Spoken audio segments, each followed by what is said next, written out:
ઘટના જે ધારપુર હોસ્પિટલમાં શું હકીકત છે?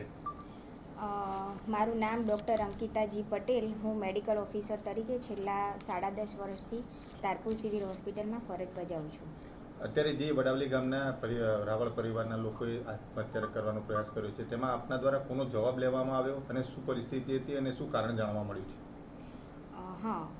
અત્યારે જે એક જ ફેમિલીના 4 દર્દી વડાવલી ગામના આવેલા છે, એમાં જે પ્રિયાબેન વિમલભાઈ રાવળ 20 વર્ષની ઉંમરના જે ફિમેલ પેશન્ટ છે, એમને પૂછતા એમને એવી હકીકત જણાવી છે કે એમના 1 મહિના પહેલાં લવ મેરેજ થયેલા છે અને એ પેશન્ટ છે દરબાર છે.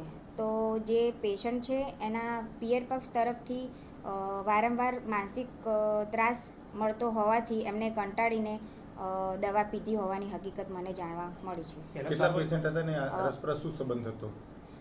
ટોટલ 4 પેશન્ટ આવેલા છે. એક પ્રિયાબેન વિમલભાઈ રાવળ, એમના હસબન્ડ છે વિમલભાઈ રાવળ, વિમલભાઈ બળદેવભાઈ રાવળ, એમના ફાધર છે બળદેવભાઈ રાવળ અને એમના વાઈફ છે કમુબેન રાવળ.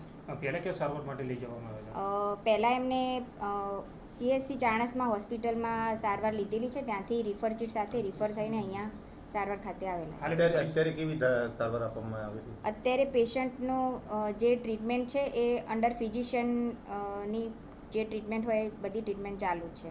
કેવી છે એમની તબિયત? કેવી છે તબિયત ઉપર હાલમાં કંઈ કમેન્ટ કરી શકાય નહીં. એમની હાલ સારવાર હેઠળ છે 4 પેશન્ટ.